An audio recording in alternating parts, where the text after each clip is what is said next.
Assalamualaikum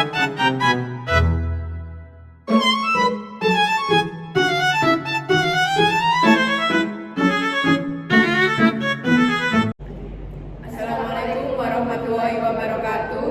Perkenalkan, kami dari kelompok 2 dari Universitas 17 Agustus 1945 Surabaya dari Fakultas FISIP Prodi Administrasi Negara. Dengan saya nama Arina Zalfa Nur Aini Ikanifa dengan NIM 111230090. Perkenalkan, saya Farida Mutia Syafriani dengan NIM 11123000051. Perkenalkan, nama saya Fitri Puji Ningtyas dengan NIM 111230005. Perkenalkan, nama saya Abiba Azhar Ramadhani dengan NIM 112300102.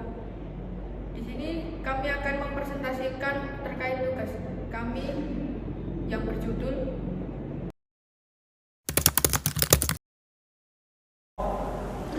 Menurut Arbangi, peserta didik dapat dipahami sebagai suatu bagian dalam masyarakat yang berusaha untuk meningkatkan potensi diri melalui kegiatan pembelajaran di dunia pendidikan. Berhasilnya pendidikan dapat dilihat dari mampunya peserta didik dalam mengembangkan potensi dirinya sendiri sesuai minat dan bakatnya.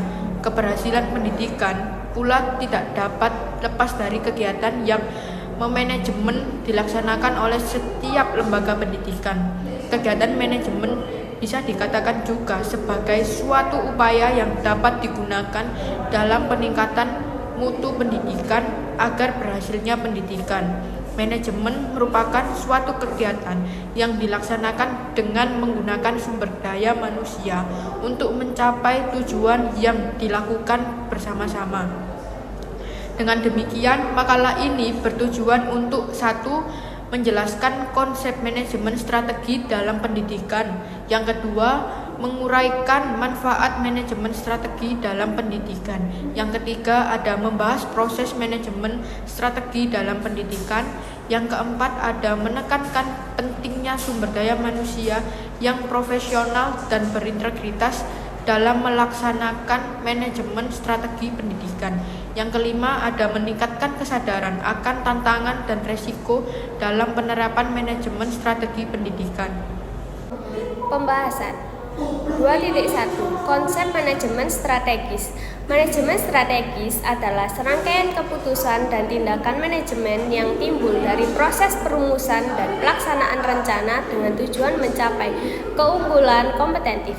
Dalam konteks terminologi, manajemen strategis dapat dijelaskan sebagai suatu proses perencanaan, arahan, pengorganisasian, dan pengendalian keputusan serta tindakan strategis di lingkungan sekolah dengan fokus pada pencapaian keunggulan kompetitif. 2.2 Manfaat manajemen strategis. Yang pertama, menetapkan arah jangka panjang yang jelas. Yang kedua, membantu organisasi beradaptasi dengan perubahan yang terjadi. Yang ketiga, meningkatkan efektivitas organisasi secara keseluruhan. Yang keempat, mengidentifikasi keunggulan komparatif organisasi dalam lingkungan yang semakin beresiko. Yang kelima, proses pembuatan strategis meningkatkan kemampuan pendidikan untuk mencegah timbulnya masalah di masa depan. Proses manajemen strategis. Proses manajemen strategis terdiri dari dua tahap utama, yakni yang pertama perencanaan strategis, pengembangan visi, misi, dan tujuan. Visi adalah gambaran masa depan. Misi adalah panduan untuk mencapai visi dan tujuan adalah sasaran yang ingin dicapai. 2. Identifikasi faktor internal dan eksternal. Melalui analisis SWOT. Analisis SWOT membantu mengenali kekuatan, kelemahan, peluang, dan ancaman dalam lembaga pendidikan. 3. Pengembangan rencana kerja jangka pendek, menengah, dan panjang. Rencana kerja harus konsisten dengan tujuan jangka panjang dan strategi yang diterapkan. 2. Pelaksanaan strategi. Menentukan kebijakan sekolah. Kebijakan pendidikan harus diterapkan melalui diskusi terbuka dengan partisipasi seluruh sumber daya manusia. 2. Memotivasi karyawan. Motivasi diperlukan agar pegawai dapat mendukung sepenuhnya strategi yang diterapkan. 3. Menetapkan alokasi sumber daya manusia. Alokasi sumber daya manusia harus sesuai dengan bidangnya untuk mencapai mutu pendidikan yang optimal. 2.4 Definisi mutu pendidikan. Komponen mutu pendidikan. 1. Persiapan dan motivasi peserta didik. 2. Kemampuan profesional guru dan partisipasi mereka dalam dinamika organisasi sekolah. 3. Kurikulum yang relevan dan pendekatan pembelajaran yang efektif. 4. Fasilitas dan infrastruktur yang memadai dan efektif. 5. Keterlibatan masyarakat dalam pengembangan program pendidikan berbasis sekolah. Materi yang selanjutnya yaitu tentang pelaksanaan manajemen strategis untuk meningkatkan mutu pendidikan di MA Darul Ulum Ngabar.